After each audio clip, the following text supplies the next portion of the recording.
Buenas tardes, sean todas y todos bienvenidos a este ejercicio democrático. Soy Ramsés Torres Mendoza y estaré moderando este foro de debate entre las personas candidatas que contienden por el cargo de juzgado en el Distrito Judicial Electoral Local número 9, materia civil, organizado por el Instituto Electoral de la Ciudad de México en el marco del proceso electoral local extraordinario del Poder Judicial 2024-2025. Todas las candidaturas fueron debidamente invitadas a este ejercicio. Participan únicamente aquellas que aceptaron la invitación y están presentes.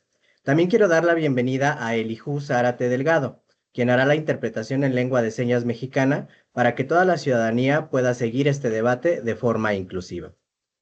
A continuación, presentaremos un video que explica el objetivo de estos foros, así como la dinámica y el formato aprobados por el Consejo General del ISM.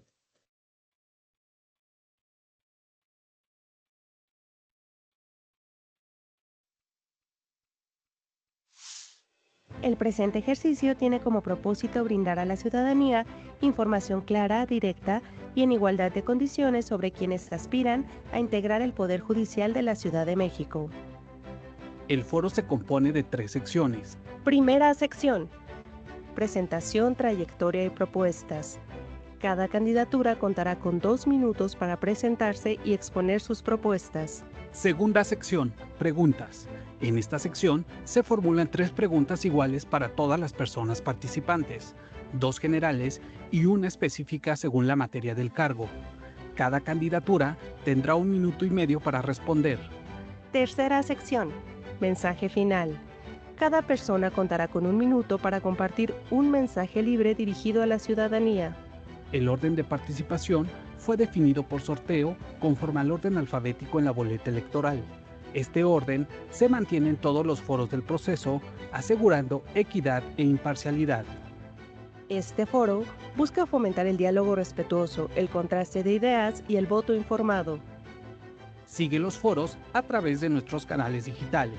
Este 1 de junio, tú decides quién juzga. Instituto Electoral de la Ciudad de México. Les recordamos que este foro se desarrolla en modalidad virtual. Es grabado y será difundido a través de las plataformas oficiales del instituto durante el mes de mayo y hasta el día 28. Además, cabe mencionar que la fecha, el horario, el turno de participación de las candidaturas se determinaron de forma aleatoria en un sorteo público. La participación de las personas candidatas es de carácter voluntario y se ha organizado conforme a los principios de equidad, imparcialidad y respeto. Aprovechamos este momento para recordar amablemente a todas las personas candidatas que el foro está estructurado en tiempos asignados para cada intervención, como ya se explicó en el video anterior. Las participaciones serán consecutivas, sin interrupciones ni posibilidad de réplica. Estos tiempos serán anunciados por su servidor antes de cada sección y les pedimos apegarse a ellos con precisión.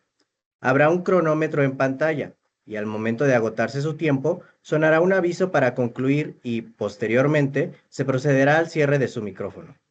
Asimismo, se le solicita mantener la cámara encendida en todo momento y el micrófono apagado cuando no sea su turno de intervención. Agradecemos su comprensión y cooperación. Iniciamos con la primera sección del foro. Como ya se explicó, cada persona candidata contará con 2 minutos para presentarse, compartir su trayectoria profesional y exponer sus principales propuestas relacionadas con el cargo al que aspira. De acuerdo con el sorteo realizado previamente, les iré indicando en lo sucesivo el orden de las participaciones. Iniciamos con Axel Guadalupe Jardón Laguna. Adelante, su cronómetro inicia a continuación. Muy buenas tardes a todas y todos. Soy el candidato a juez civil con número 29 en la boleta verde, el maestro Axel Guadalupe Jardón Laguna. Desde hace poco más de 7 años soy servidor público en el Tribunal de Justicia Administrativa de la Ciudad de México. Asimismo, durante mi trayectoria profesional me he manejado bajo los principios de ética y profesionalismo en las áreas que se encargan de la impartición de justicia, buscando siempre el bien de las personas que se acercan al tribunal en necesidad de justicia real, rápida y gratuita. Resultante de lo anterior, entiendo que es necesario un cambio en la impartición de justicia en la Ciudad de México, por lo cual, el día que tome posesión como juez civil de la Ciudad de México, aplicaré la ley priorizando siempre los principios de gratuidad, ética, transparencia y sobre todo sin impunidad ni corrupción, priorizando siempre el contacto con la gente que diariamente acude a los tribunales en busca de justicia. Por lo anterior, una de mis prioridades será el fomentar que el servicio público de carrera que brindan los abogados gratuitos eleve su nivel de profesionalismo, porque es un hecho que muchas veces las personas, al no encontrar un servicio lo suficientemente adecuado, tienen que recurrir a vender sus bienes para tener que contratar despachos excesivamente caros, lo cual, lejos de hacer que la justicia sea pronta, gratuita y expedita, contraviene estos principios. Así es que este 1 de junio los invito a que voten por el número 29 en la boleta verde. Muchísimas gracias. Gracias, Axel Guadalupe Jardón Laguna. Continuamos con usted, Raúl Silva de la Rosa. Por favor, encienda su micrófono. Listo. Bueno, hoy le inyectamos dinamismo al Poder Judicial y yo quiero ser el puente para lograr esa meta. Saludos, Ciudad de México. Mi nombre es Raúl Silva de la Rosa. Tengo 30 años y me postulo para ser su próximo juez civil. Yo sé que soy joven y, sin embargo, quiero que sepas que tengo más de 10 años de experiencia en el mundo jurídico. Soy orgullosamente egresado de la FES Aragón, misma que es de la UNAM, y mi perfil lo he desarrollado tanto al servicio del Poder Judicial de esta ciudad como al servicio de la gente, siendo litigante y defendiendo sus derechos. Actualmente soy servidor público por convicción, sirviendo a los trabajadores de esta ciudad en los tribunales laborales, con el cargo de proyectista, donde hago sentencias con un enfoque humano, social y apegado a derecho. Y desafortunadamente conozco lo que está mal en la institución, porque a diario lo veo. Un problema constante es la falta de acceso a la justicia, que margina a aquellos que tienen menos recursos. Otro problema es la lentitud en los procesos, porque una justicia que no llega a tiempo jamás va a ser justicia. Y finalmente, la normalización de la mentira en los juicios con tal de obtener una ventaja procesal indebida, lo que acarrea a un impacto negativo en las personas que están buscando justicia y lo cual nos lleva a que exista más corrupción y más impunidad. Es por eso que yo voy a ser un juez de la nueva generación, que tenga las puertas abiertas al pueblo y con un enfoque que sea mediador y humano, siempre encaminado a resolver los conflictos de las personas a través de la mediación y no por fuerzas mediante una sentencia que terminará desfavoreciendo a una parte, si no es que a ambas. Por eso, mis propuestas van encaminadas en resolver estas problemáticas que yo sé que desde mi juzgado serán atendidas con la prioridad que exigen y que merecen. Por eso es que te pido tu voto, tu confianza y juntos transformemos a la Ciudad de México marcando 37 en la boleta verde. Gracias. Gracias, Raúl Silva de la Rosa. Continuamos con usted, Yair Sánchez Cortés. Por favor, encienda su micrófono.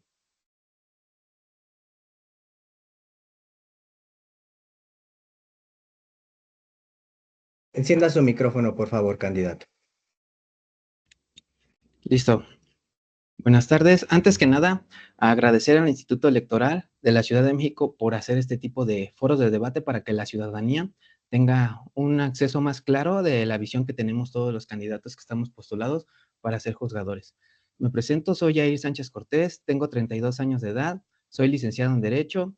En cuanto a mi trayectoria, tengo ya 10 años de experiencia laboral. En el año 2015 fui parte de un despacho denominado JT Malagón y Asociados, por tanto tengo algo ya también en el litigio.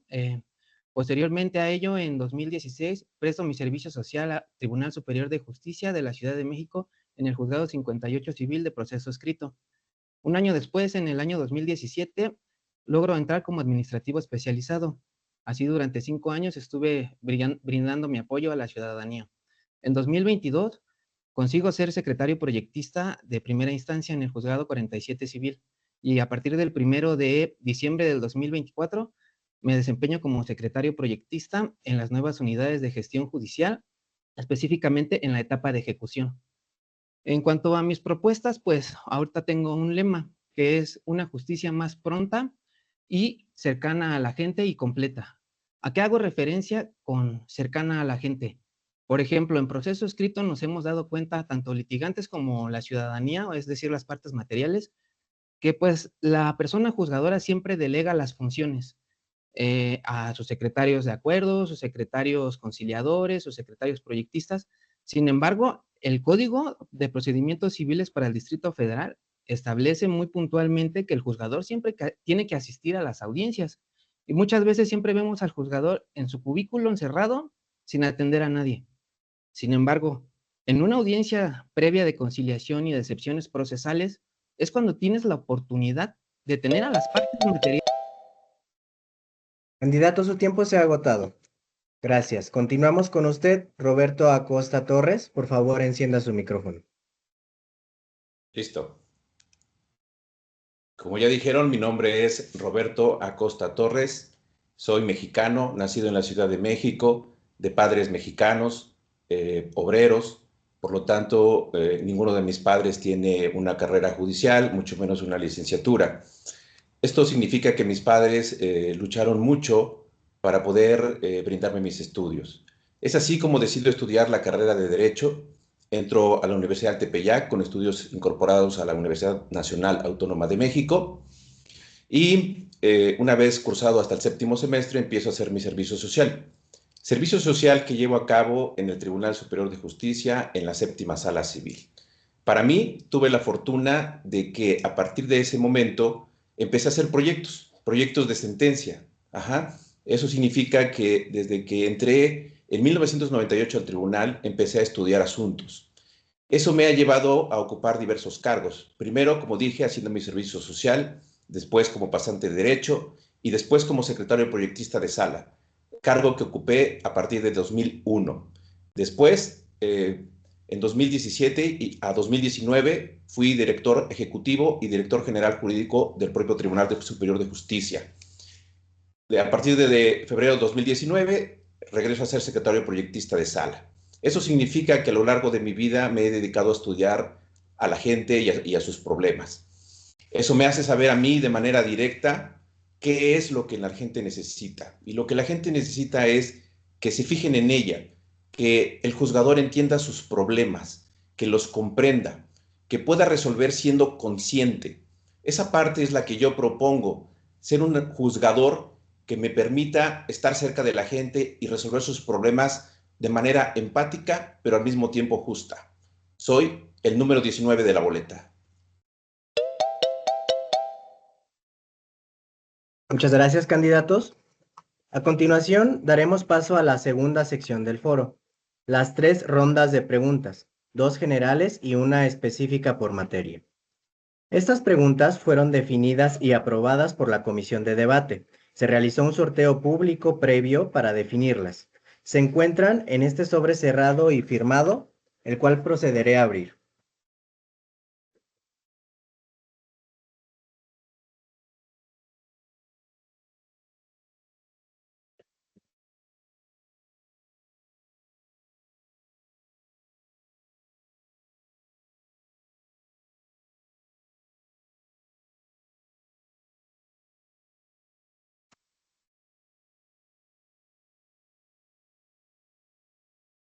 Cada persona candidata contará con 1 minuto y medio para responder y daremos inicio con la primera ronda con la siguiente pregunta. ¿Qué haría usted para evitar la revictimización de las personas en los casos que deba resolver? Se las repetimos. ¿Qué haría usted para evitar la revictimización de las personas en los casos que deba resolver?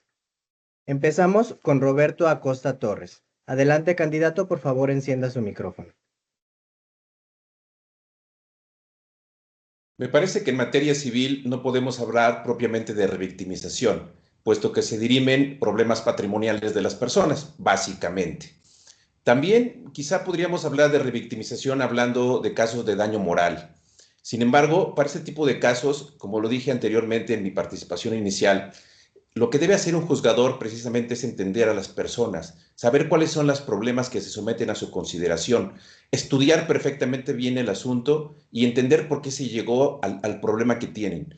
Esto justamente nos va a hacer entender por qué tuvieron que llegar o por qué tuvieron que tener la necesidad de llegar a un tribunal a dirimir sus problemas. Me refiero tanto a la parte actora como a la parte demandada. No sabemos cuando inicia un juicio quién tiene la razón, pero lo podremos saber con base en la justicia que ellos mismos nos hayan proporcionado de acuerdo con sus pruebas. Me parece que estudiar un asunto perfectamente bien, ser empático, entenderlo y al final, cuando se dicte la sentencia definitiva, sabérselos explicar de forma tal que las personas justiciables sepan realmente de manera clara y con palabras claras por qué ganaron o por qué perdieron. Eso sin duda alguna los hará sentir de alguna manera que el juzgador se comprometió con su persona y con su derecho.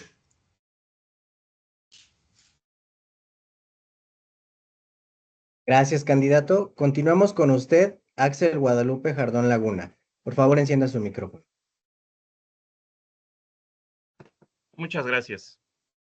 En este sentido, si bien, como ya se comentó, la revictimización no es propia de la materia, es un hecho que debemos de tener un acercamiento como juzgadores de una manera más personal hacia la ciudadanía. Esto en el sentido que muchas veces los actores no pueden pasar directamente con el juez o el juez muchas veces está indispuesto y lo único que hace es delegarlo directamente con los secretarios de acuerdo.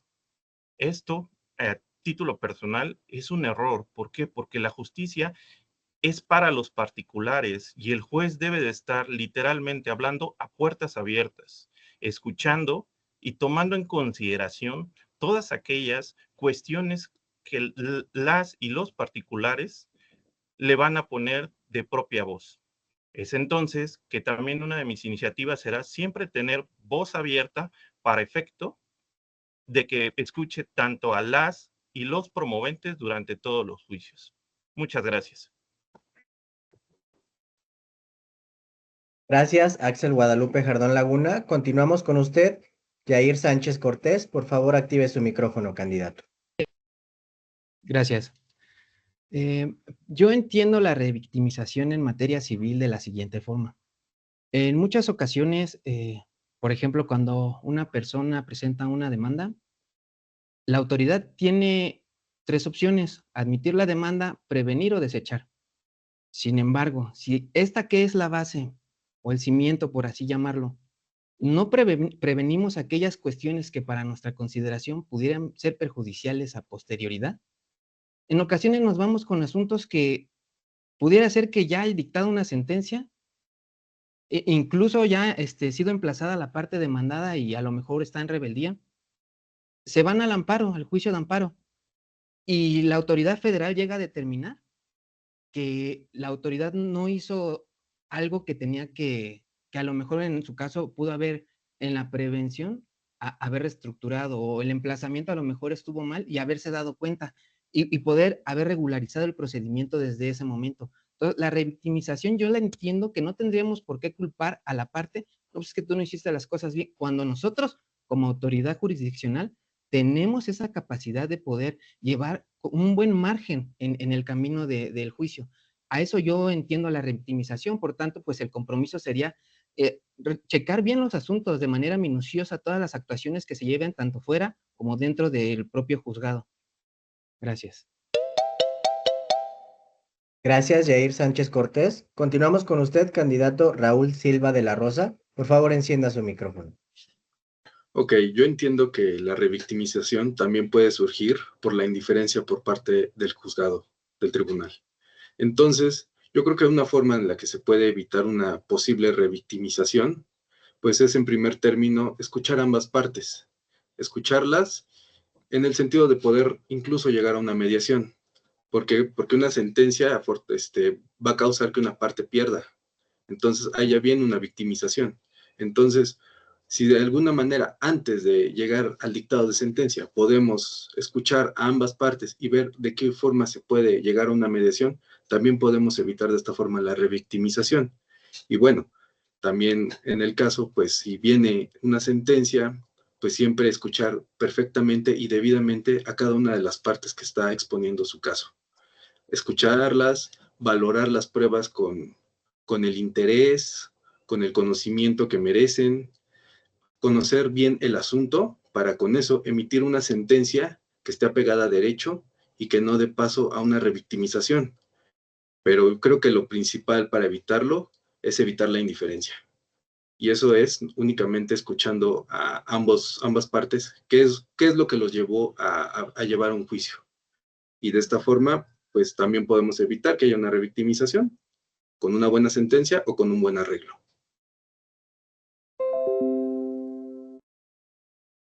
Gracias, Raúl Silva de la Rosa. Para la segunda ronda, la pregunta es la siguiente.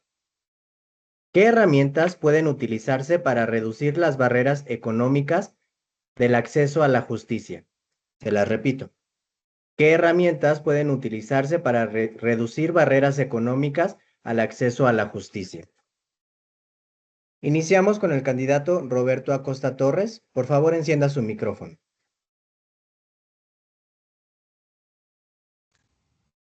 Bueno, en este momento me parece que una de las barreras más importantes es sin duda alguna la cuestión económica. Nuestro país no es un país en el que prive la abundancia de recursos. Tan es así que muchas de las cosas que nosotros vemos como juzgadores tienen que ver con recursos patrimoniales, en donde la persona va a defender precisamente eso. ¿Qué accesos? Pues, ¿qué tenemos que hacer? Hacer que las personas puedan contar con elementos más fáciles para poder acceder a la justicia. En la actualidad, sin duda alguna, las cuestiones electrónicas son parte de eso. En el Tribunal Superior de Justicia se han implementado muchas cosas relacionadas con procedimientos judiciales electrónicos. A las personas se les ha brindado la oportunidad, en caso de que no tengan acceso a una computadora, que lleguen al tribunal y se les atienda de esa manera. Otra cosa, sin duda alguna, tendrá que ser la Defensoría Pública, que preste sus servicios de manera fiel, honesta, ética y pronta, que se comprometa para que aquellas personas que no tengan posibilidad de pagar un defensor particular puedan hacerlo a través de un defensor de oficio. A nosotros como juzgadores quizá nos ayuda sin duda alguna el que las personas se acerquen de forma tal que podamos entenderlas y quizá de la manera mejor hacer un convenio que evite un procedimiento que sea extenso. Gracias, Roberto Acosta Torres. Continuamos con usted, Yair Sánchez Cortés. Por favor, active su micrófono. Gracias. Yo considero que una de las mejores herramientas hoy en día que nos ha proporcionado la implementación del Código Nacional de Procedimientos Civiles y Familiares, con la implementación que vino de la mano con las unidades de gestión judicial, pues ese es el sistema electrónico. Hoy, si se darán cuenta, si entran en la página de mi tribunal, tenemos un expediente electrónico. Gracias a Dios ya no se tiene que, pues, solicitar, por ejemplo, copias certificadas de todo lo actuado, ¿no? Porque ya las tienen en el código QR, ya tienen un acceso ellos, ya pueden desde cualquier dispositivo móvil entrar a ver todo el expediente. Entonces, por esa parte, el tribunal ha puesto a disposición de la ciudadanía una gran herramienta que tenemos que hacerle de conocimiento también a la ciudadanía. Por ejemplo, el nuevo código establece que se les va a emplazar mediante el instructivo, que es la cédula que todos conocemos, la cédula de emplazamiento o de notificación, y ahora trae un código QR, de mandarles esa información con el secretario actuario, en la diligencia comentarles, puedes escanearlos desde un dispositivo móvil. En ocasiones nos encontramos que las personas pues son mayores de edad y a lo mejor no desconocen, para eso pueden acudir al tribunal. De hecho, en Patriotismo 230, en el piso 1, tienen la atención ahí para que les puedan dar una asesoría de cómo hacerlo, de qué se encuentran demandados y en su caso, facilitarles un abogado de oficio. Es una herramienta que nos da el tribunal hoy en día. Gracias, candidato Yair Sánchez Cortés. Continuamos con usted, Raúl Silva de la Rosa. Por favor, active su micrófono. Bueno, desafortunadamente, pues aquí se dice que el que tiene mejores recursos es el que puede acceder a la justicia, lo cual no tiene por qué suceder. Y bueno, yo creo que una forma en la que se puede garantizar un mejor acceso a la justicia para las personas con un menor recurso, pues es algo que se ha manejado también en los tribunales laborales, que es el buzón electrónico. Todas las personas pues contamos con un correo electrónico y en ese buzón se le puede hacer llegar a las personas una notificación, qué es lo que está pasando con su juicio, en qué etapa va, y bueno, pueden ir sabiendo perfectamente cómo avanza su juicio.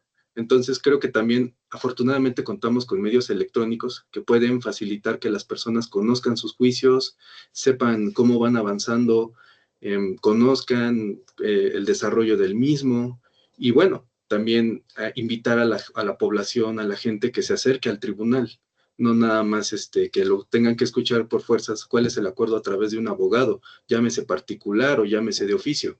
También las personas pueden acercarse y tener la empatía, no solo un juzgador, sino todo el personal que va conociendo el asunto, de irle informando, oiga, ¿sabe qué? Su asunto va así, hable con su abogado y poderles transmitir qué es lo que está pasando con sus juicios para que tengan un conocimiento de él y poder facilitar ese acceso a la justicia para esas personas que se les complica a veces. Gracias, Raúl Silva de la Rosa. Continuamos con usted, Axel Guadalupe Jardón Laguna. Recuerde activar su micrófono. Claro que sí, muchas gracias. Bajo esta tesitura, entiendo lo siguiente. Primeramente, como ya mencioné, muchas de las personas, cuando se encuentran involucradas en cuestiones judiciales, no cuentan con la solvencia económica para poder tener una representación privada, lo cual los lleva a desprenderse de sus objetos personales para poder pagar un abogado. Entonces, lo que yo estoy proponiendo cuando llegue a tomar protesta como juez es profesionalizar más el servicio de defensoría pública. Esto para efecto de tener y acercar la justicia que realmente necesita esta ciudad, justicia gratuita.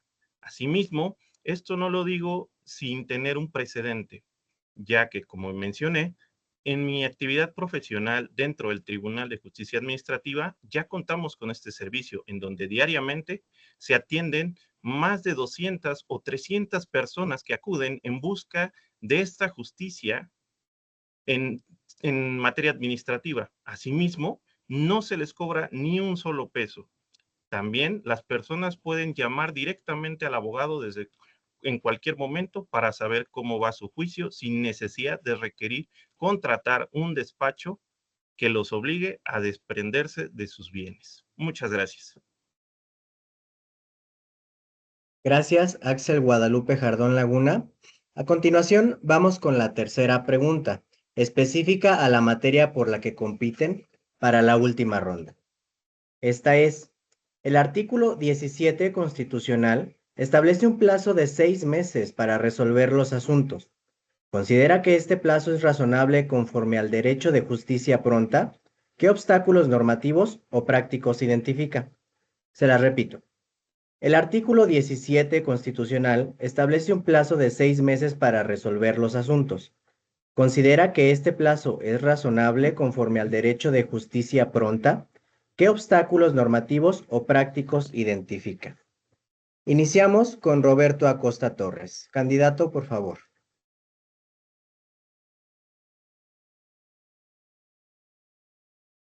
Sí, me parece un plazo maravilloso el que marca la Constitución. 6 meses debería ser un tiempo suficiente para que cualquier asunto quedara concluido. Pero cuando la Constitución dice 6 meses, se refiere al procedimiento en todas sus etapas. Llamémosle así, primera instancia, segunda instancia y amparo. Sin embargo, eso en la práctica es poco probable que suceda. Claro que debe de hacerse lo necesario para que se respete ese principio constitucional. Sin embargo, la realidad de los hechos supera eso. ¿Qué necesitamos? Varias cosas. Modificar el procedimiento para que sea más célere. Eso ya está sucediendo con el Código Nacional de Procedimientos Civiles y Familiares, en donde en algún momento y de manera pronta prácticamente todos los procedimientos van a ser orales. Eso implicará que el procedimiento sea más célere, más cercano, y que permita al juzgador entender a las partes de forma tal que éstas sean leales a sus propios contrincantes, de forma tal que no presenten también recursos innecesarios. Quizá en esa parte podría hacerse alguna modificación en el código, que se establezcan recursos que no sean excesivos, pero que al mismo tiempo no dejen sin defensa a las partes. ¿Qué tenemos que hacer? Ser conscientes todos, todo el equipo de abogados, partes y jueces, tiene que participar en esto.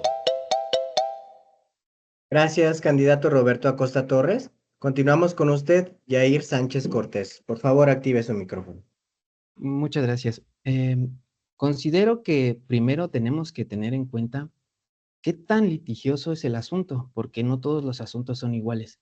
Tenemos que ver la cantidad de coactores, la cantidad de codemandados, en su caso, si hay que tener que hacer un ajuste para llamar a un tercero, si se actualiza un litisconsorcio activo o pasivo.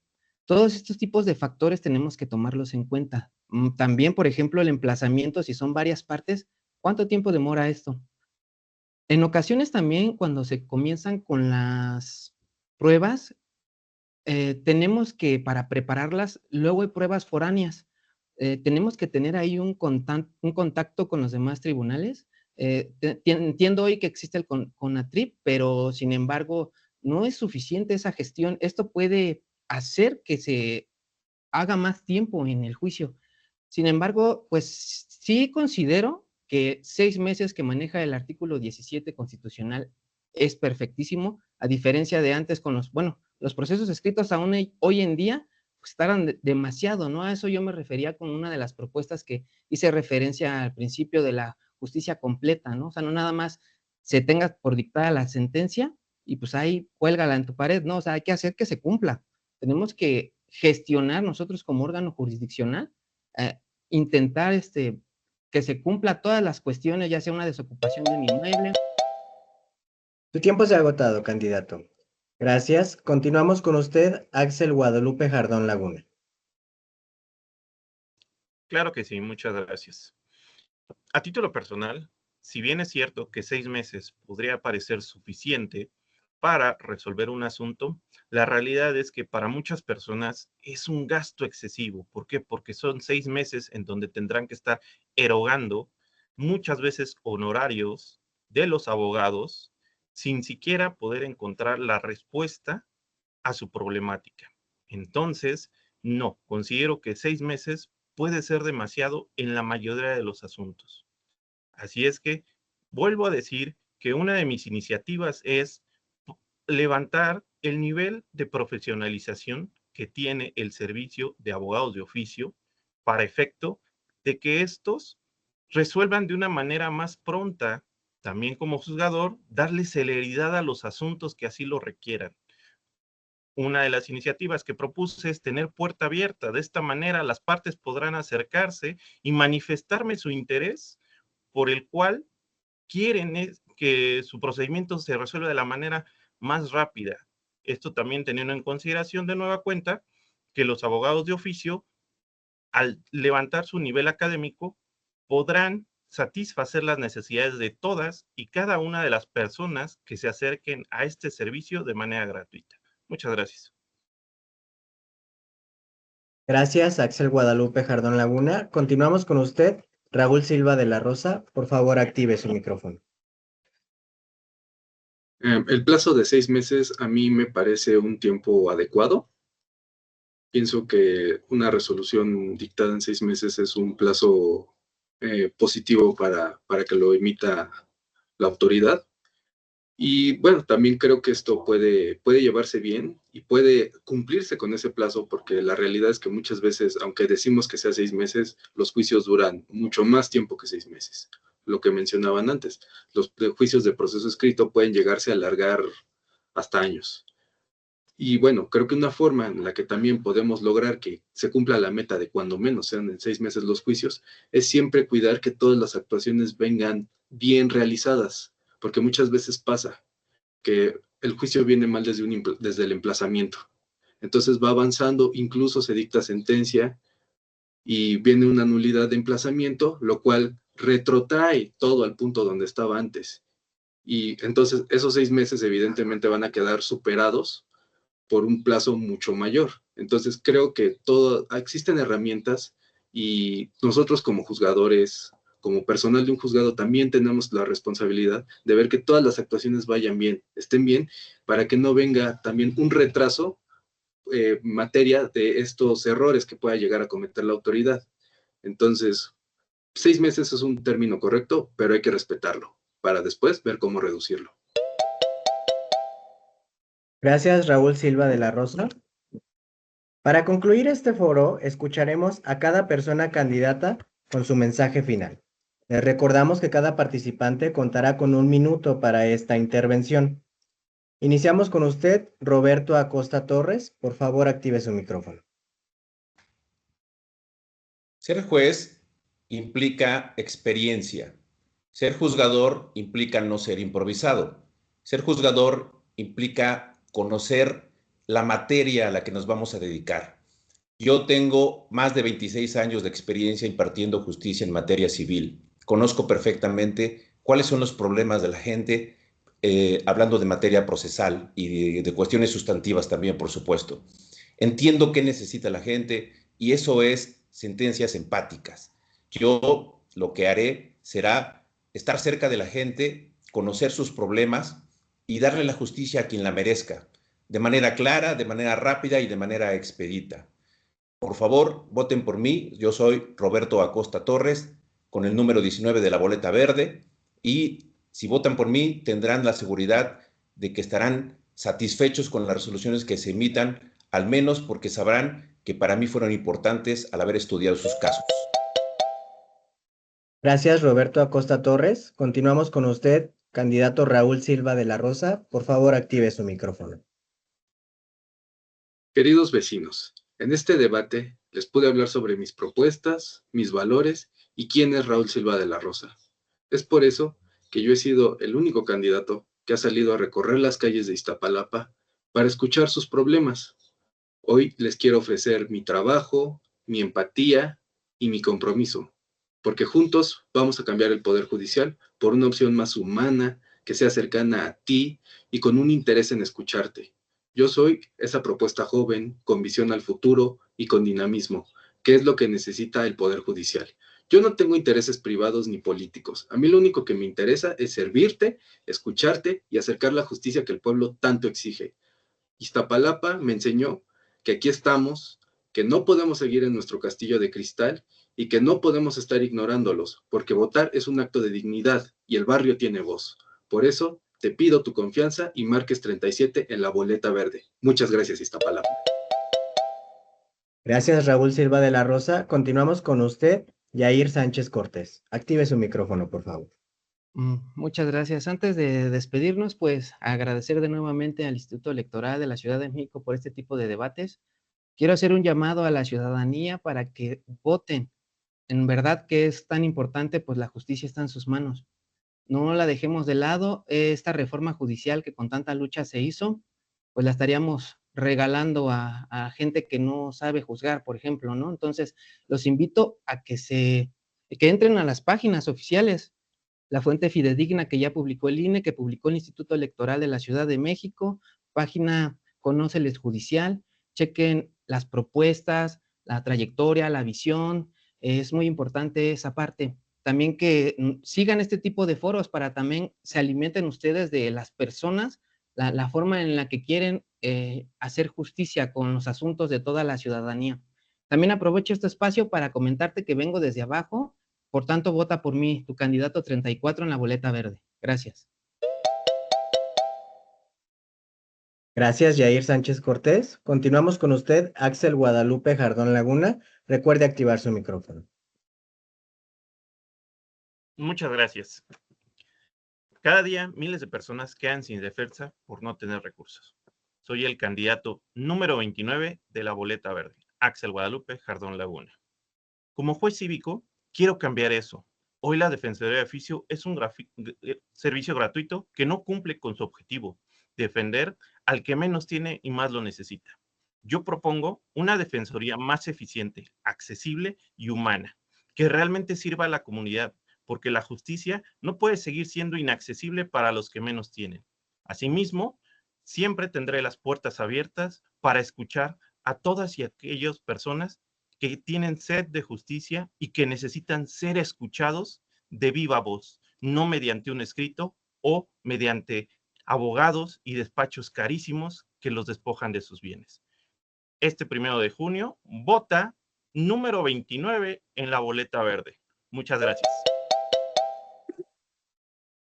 Gracias, Axel Guadalupe Jardón Laguna. Agradecemos a todas las personas candidatas su participación en este ejercicio democrático y sobre todo a quienes nos siguen a través de las plataformas del Instituto Electoral de la Ciudad de México. Gracias por haber compartido sus propuestas con la ciudadanía de cara a las próximas elecciones. Además, les invitamos a seguir consultando los canales oficiales del ISM para conocer más información sobre este proceso electoral, como el portal Conóceles, donde podrán encontrar más detalles sobre los perfiles de todas las candidaturas. Muchas gracias y les recordamos que este 1 de junio el voto es libre y secreto.